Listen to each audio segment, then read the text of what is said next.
RS brothers లో ఆషాఢం KG sale మళ్ళీ మొదలైంది. మరెన్నో క్రేజీ ఆఫర్స్ ఖైదీ చేయండి ఆర్ఎస్ బ్రదర్స్.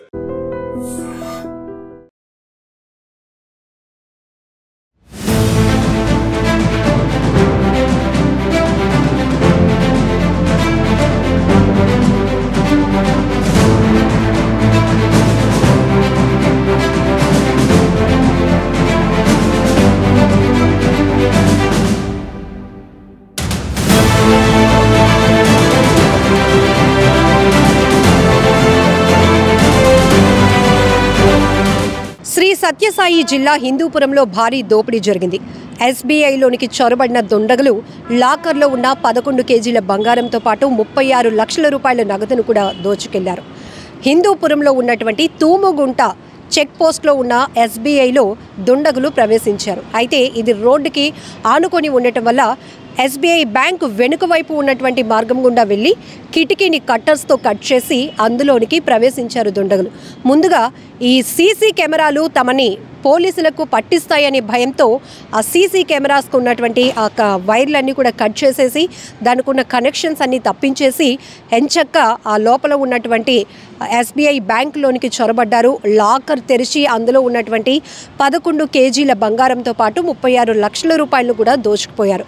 వెంటనే బ్యాంక్ అధికారులు పోలీసులకు సమాచారం ఇవ్వటం వల్ల పోలీసులు క్లోజ్ టీంతో సహా అక్కడ చోరీ జరిగిన ప్రాంతాన్ని పరిశీలించారు. దొంగల యొక్క వేలుముద్రలు కూడా సేకరించారు పోలీసులు. అయితే పక్కా స్కెచ్ ప్రకారమే ఈ దుండగులు భారీ దోపిడీకి తగబడినట్లు కూడా పోలీసులు చెప్తా ఉన్నారు. అయితే ప్రధానంగా ఇక్కడ సెక్యూరిటీ గార్డు లేడు అనే విషయాన్ని కూడా వీరు ముందే పసగట్టి ఉండొచ్చు. వెనుక వైపు కూడా ఒక వే ఉంది, ఆ వే ద్వారా మనం వెళ్ళి దొంగతనం చేయడానికి ఈజీగా ఉంటుందని కూడా వీరు పక్కా ప్లాన్ ప్రకారమే స్కెచ్ ప్రకారమే ముందు కూడా వీరు ఒక రెక్కి నిర్వహించి ఈ దొంగతనానికి పాల్పడినట్లు కూడా పోలీసులు గుర్తించారు. అయితే తమదైన స్టైల్లో విచారణ కొనసాగిస్తున్నారు పోలీసులు. దుండగుల కోసం గాలింపు చర్యలు కొనసాగిస్తున్నారు.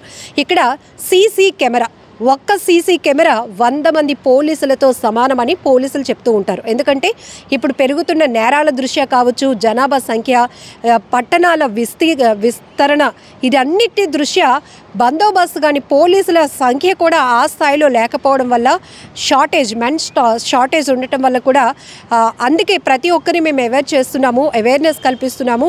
వాణిజ్య సముదాయాలు కానీ, గృహ నివాసాలు కావచ్చు, లేకపోతే ఏవైనా కార్పొరేట్ కాలేజీలు, స్కూళ్ళు, ప్రతి చోట మానవ మనుగడ ఉన్న ప్రతి చోట మనం భద్రంగా ఉండాలి అంటే సీసీ కెమెరాలు ప్రతి ఒక్కరూ ఖచ్చితంగా పెట్టుకోవాలి అంటున్నారు. ఎందుకంటే ఒకవేళ నేరస్తుల కదలికలు ఏవైనా కూడా మనం సీసీ కెమెరా ద్వారా ఆ సర్వేలెన్స్ అన్నీ కూడా అందులో రికార్డ్ అవుతాయి. కాబట్టి ఒకవేళ ఏదైనా జరగరానివి జరిగినా నేరస్తుల్ని మనం త్వరగా గుర్తించడానికి అవకాశం ఉంటుంది, పట్టుకోవడానికి అవకాశం ఉంటుంది. కాబట్టి ప్రతి ఒక్కరు కూడా ఇటు వ్యాపారాలు చేస్తున్న వారు కావచ్చు, విద్యా సంస్థలు కావచ్చు, గృహ అవసరాల నిమిత్తం ఉంటున్నవారు కావచ్చు, ఎవరైనా కూడా సీసీ కెమెరా కూడా పెట్టుకోండి, సహకరించండి అంటూ చెప్తా ఉన్నారు.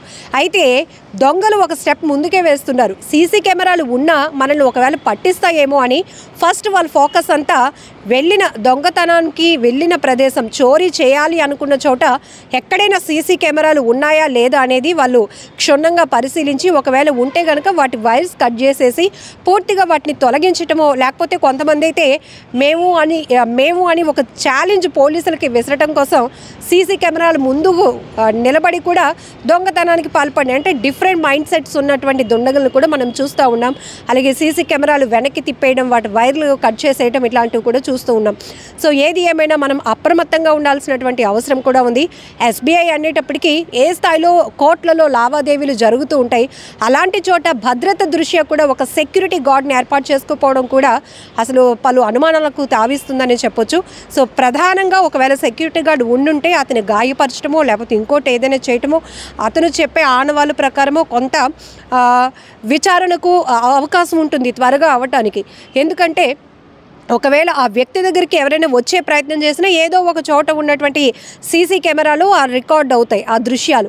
సో ఈ రకంగా కూడా కేసును ఛేదించడానికి కొంత తక్కువ టైం పట్టడానికి కూడా అవకాశం ఉంటుంది పోలీసులకు. అలా కాకుండా ఇప్పుడు దుండగులు కొత్త వెరైటీని ఏకంగా బస్సులను, లారీల్ని, 4 వీలర్ భారీ వాహనాలను కూడా ఎత్తుకెళ్ళిపోవడానికి ప్లాన్ చేస్తున్నారంటే మరి ఏ రేంజ్లో వాళ్ళ ఆలోచన ఉందో మనకు అర్థమవుతోంది. అదే రకంగా కొన్ని దొంగతనాలు అయితే పోలీసులకు ఒక బిగ్ ఛాలెంజ్ ఛాలెంజ్ కూడా విసురుతూ ఉన్నారు.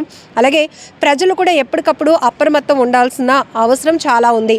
సో ఇంతకుముందు అయితే సీజన్ వారీగా ఉండేది దొంగతనాలు అనేవి. ఇప్పుడు పక్కింట్లోకి వెళ్ళిన ఒక క్షణాల్లో కూడా మన ఇంట్లో దొంగతనాలు చేసే స్థాయిలో వాళ్ళ టెక్నిక్స్ కానీ వాళ్ళ చాకచక్యంగా వాళ్ళు వ్యవహరిస్తున్నటువంటి ఆ చోర కళ అంటారు కదా, అలాంటివన్నీ కనబడుతున్నాయి. కాబట్టి జాగ్రత్తగా ఉండాల్సిన అవసరం ఉంది. సో ఇప్పుడు హిందూపురంలో జరిగిన ఈ SBIలో భారీ దోపిడీ కేసునైతే పోలీసులు ఛేదించే పనిలో ఉన్నారు. దొంగతనం జరిగిందని మనకు కంప్లైంట్ రావడం వెరిఫై చేస్తే ఆదివారం ఎర్లీ మార్నింగ్ 2 o'clock వచ్చింది. ఇక్కడున్న SBI బ్రాంచ్లో 4 yearsగా వాచ్మెన్ కూడా లేకపోవడం, ఇక్కడ వీళ్ళు సేఫ్టీ మెజర్స్ కూడా పెద్దగా తీసుకోకపోవడం వల్ల ఈ దొంగతనం జరిగిందని మాకు క్లియర్గా అనిపిస్తుంది. So estimation of property loss అనేది కూడా ఇంకా వర్క్ జరుగుతుంది. వాళ్ళు ఎస్టిమేషన్ చేసి ఇవ్వాల్సి ఉంటుంది. సో అంతవరకు we have to wait. So ఇది దాదాపు అట్లీస్ట్ ఇద్దరన్నా దీనికి బాగా ఈ దొంగతనం పైన వర్క్ చేసి ఉంటారనేది మాకు ప్రాథమికంగా తెలుస్తుంది. ఇంకా వర్క్ చేయాల్సి జస్ట్ ఒక కాల్తో చేశారండి వాళ్ళు. ఇంకా రిటర్న్ కంప్లైంట్ అనేది వాళ్ళు ఎస్టిమేషన్ అంతా వేసిన తర్వాత ఎంత లాస్ అనేది వాళ్ళు రిటర్న్ కూడా ఇవ్వడం. మనీ వరకు 30 to 40 మధ్యలో చెప్తున్నారు. బట్ గోల్డ్ మాత్రం ఇట్స్ బీయింగ్ స్టిల్ ఎస్టిమేటెడ్. ఇంకా టైం పడుతుంది. దాన్ని బట్టి వాళ్ళు ఈవినింగ్ కంప్లైంట్ ఇచ్చాము. ఇది తాకట్టు పెట్టిన బంగారం అండి. వీళ్ళు లాకర్స్లో పెట్టిన బంగారం. తాకట్టు బంగారం అంతా ఒక లాకర్లో పెడతారు, ఒక సేఫ్ లాకర్.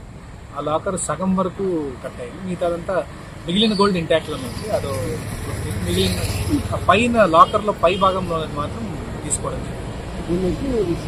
అనుకుంటా చెప్పుకోవచ్చు. SBIలో మేము లాకర్ ఓపెన్ చేసినాము. ఈరోజు దొంగతనం జరిగిందని ఇక్కడికి అందరూ వచ్చినాము. కానీ ఇంతవరకు అయితే మాకేమీ ఇన్ఫర్మేషన్ బ్యాంక్ వాళ్ళు ఏమీ చెప్పలేదు. మేము అయోమయంలో ఉన్నామన్నమాట. ఏదో జాగ్రత్తగా ఉంటుందని ఇంట్లో పెట్టుకుండా ఇక్కడ పెట్టుకున్నాము.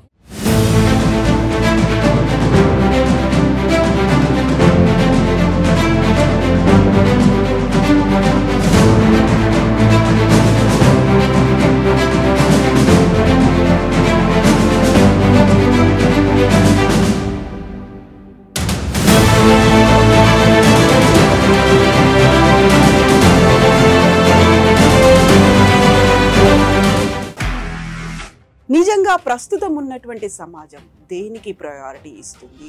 ఆర్థిక సంబంధాల చుట్టూ మాత్రమే తిరుగుతోంది. మళ్ళీ ఎన్నికలంగానే చాలా విరక్తి కలుగుతాం. మంచి అనిపిస్తుంది కదా, లేడీస్ కూడా ఛాలెంజింగ్ జాబ్స్ చేసినప్పుడు చాలా బాగుంటది. ట్రాఫిక్ అసిస్టెంట్స్ గా నియమించిన ట్రాన్స్జెండర్స్ అందరితో సాల్యూట్ చేయించుకుంటున్నారు. ఫుడ్ డెలివరీ ఇవ్వటానికి వెళ్ళినటువంటి డెలివరీ బాయ్ అనిల్ పై కళ్ళ ముందు పెళ్ళండి కొట్టి